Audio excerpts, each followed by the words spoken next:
Hi friends, welcome back to our channel AL Foodology. வீடியோக்குள்ள போறதுக்கு முன்னாடி மறக்காம நம்ம சேனலை subscribe பண்ணிட்டு பக்கத்துல இருக்கிற bell icon-ஐ press பண்ணி all option-ஐ select பண்ணிக்கங்க. அப்பதான் நான் போடுற எல்லா வீடியோஸோட notification உங்களுக்கு கிடைக்கும். Instagram-ல அப்படியே நம்ம page-ஐ follow பண்ணிக்கங்க. இன்னைக்கு நல்ல டேஸ்டியான ஒரு mixed vegetable sambar ரெசிபி தான் செய்ய போறோம். வாங்க எப்படி செய்யறதுன்னு பார்க்கலாம். First ஒரு பாத்திரம் வச்சு அதுல 2 டீஸ்பூன் அளவுக்கு நல்லெண்ணெய் சேர்த்துக்கலாம். ஆயில் வந்து ஹீட் ஆகட்டும். ஹீட் ஆன பிறகு நம்ம தாளிச்சிக்குவோம். அதுக்கு ஒரு 1/4 டீஸ்பூன் அளவுக்கு வெந்தயம் சேர்த்துக்கிறேன். ஒரு 1/4 டீஸ்பூன் அளவு கடுகு சேர்த்துக்கிறேன். கருவேப்பிலை சேர்த்துக்கிறேன்.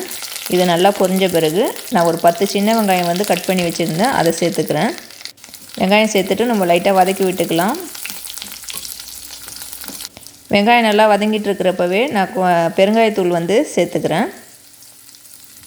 இப்போ வெங்காயம் கொஞ்சம் கலர் மாதிரி வதங்கின பிறகு நான் 2 பச்சை மிளகாய் வந்து கீறி வச்சுருக்கேன், அதை சேர்த்துக்கிறேன். முருங்கைக்காய் வந்து கட் பண்ணி வச்சுருந்தேன், அதையும் சேர்த்துக்கிறேன். இப்போ இது கூடவே கட் பண்ணி வச்சுருக்க ஒரு தக்காளி சேர்த்துட்டு தக்காளி வந்து வதக்கி விட்டுக்கலாம். தக்காளி கொஞ்சம் மசிஞ்சு வர வரைக்கும் வதக்கி விட்டுக்குவோம்.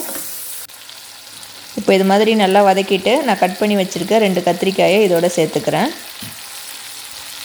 கத்திரிக்காய் சேர்த்து அதையும் வந்து நம்ம வதக்கி விட்டுக்கலாம். இப்போ நம்ம வந்து ஒரு கேரட் வந்து கட் பண்ணி வச்சுருக்கேன், அதையும் சேர்த்துக்கிறேன். உங்கள்கிட்ட என்னென்ன காயெலாம் இருக்குதோ அதுக்கேற்ற மாதிரி நீங்கள் சேர்த்துக்கங்க. இதை வந்து ஒரு 2 நிமிஷம் வந்து இப்போ எல்லாத்தையும் நல்லா வதக்கி விட்டுக்கலாம். காயெலாம் நல்லா வதங்கின பிறகு நம்ம மசாலா சேர்த்துக்கலாம். நான் ஒரு 1/2 டீஸ்பூன் அளவுக்கு மஞ்சள் தூள் சேர்த்துக்கிறேன். ஒரு 3 டீஸ்பூன் அளவுக்கு சாம்பார் பவுடர் சேர்த்துக்கிறேன்.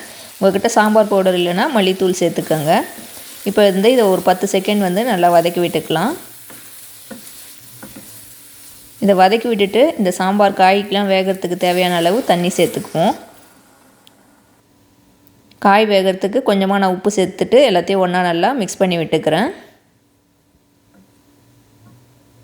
இப்போ இது வந்து ஒரு லிடு போட்டு மூடி வச்சுக்கலாம். இது வந்து ஒரு 20 நிமிஷம் வந்து இருக்கட்டும். காயெலாம் வந்து நல்லா வெந்து வரட்டும். அதுக்கப்புறம் ஓப்பன் பண்ணி பார்ப்போம். ஏற்கனவே நான் வந்து மஞ்சள் பூசணிக்காய் வச்சு சாம்பார் ரெசிபி வீடியோ ஒன்று போட்டிருக்கேன், லிங்க் கொடுக்குறேன், செக் பண்ணி பாருங்கள். இப்போ நான் ஒரு 1/4 மணி நேரத்துக்கு அப்புறம் இதை ஓப்பன் பண்ணி பார்க்குறேன். பாருங்கள், காயெலாம் வந்து நல்லா வெந்திருக்குது பாருங்கள். கத்திரிக்காய் முருங்கைக்காய்லாம் நல்லா வெந்துருச்சு. இந்த ஸ்டேஜில் நான் கட் பண்ணி வச்சுருக்க ஒரு மாங்காய் சேர்த்துக்கிறேன். மாங்காய் வந்து நீங்கள் முன்னாடியே சேர்த்திங்கன்னா ரொம்ப வந்து அது மசிஞ்சிடும். அதனால் காயெல்லாம் வெந்த பிறகு லாஸ்ட்டாக சேர்த்துக்கங்க. இப்போ இது கூடவே நான் ஒரு சின்ன நெல்லிக்காய் சைஸ் புளி வந்து கரைச்சி வச்சுருக்கேன், அந்த தண்ணியும் சேர்த்துக்கிறேன். புளி தண்ணி சேர்த்துட்டு ஒரு 5 நிமிஷம் வந்து நல்லா அப்படியே கொதிக்க விடுங்க. மாங்காயும் வந்து வெந்துடும். புளியில் இருக்கிற பச்சை ஸ்மெல்லும் போயிடும்.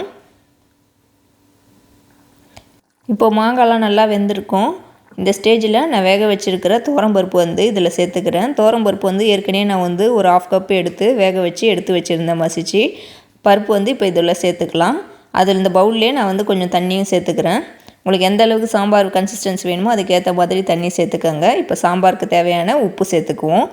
உப்பு சேர்த்துட்டு எல்லாத்தையும் ஒன்றா நல்லா நம்ம மிக்ஸ் பண்ணி விட்டுக்கலாம். துவரம்பருப்பு வேக வைக்கிறப்போ நான் வந்து கொஞ்சம் மஞ்சள் தூளும் ஜீரகமும் சேர்த்து வேக வச்சுக்கிட்டேன்.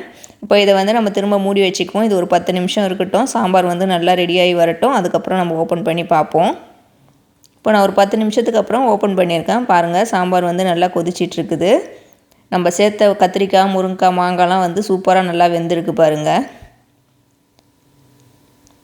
சாம்பார் வந்து சூப்பராக வந்து ரெடி ஆகிடுச்சு. இந்த ஸ்டேஜில் நான் ஸ்டவ் ஆஃப் பண்ணிவிட்டு கட் பண்ணி வச்சுருக்க கொத்தமல்லி இலை சேர்த்துக்கிறேன். நான் கொத்தமல்லி இலை கம்மியாக இருந்ததுனால கம்மியாக சேர்த்துருக்குறேன். இப்போ நம்மளோட மிக்ஸ்டு வெஜிடபிள் சாம்பார் வந்து சூப்பராக வந்து ரெடி ஆகிடுச்சு. இது வந்து இன்னும் ஹீட்டில் வந்து நல்லா கொஞ்சம் திக்காகிடும். நான் ஸ்டவ் ஆஃப் பண்ணிட்டேன், ஆனால் அது ஹீட்டில் கொதிச்சிட்ருக்கு பாருங்கள் நல்லா கொஞ்சம் திக்காக ஆகிடுச்சு பாருங்கள்.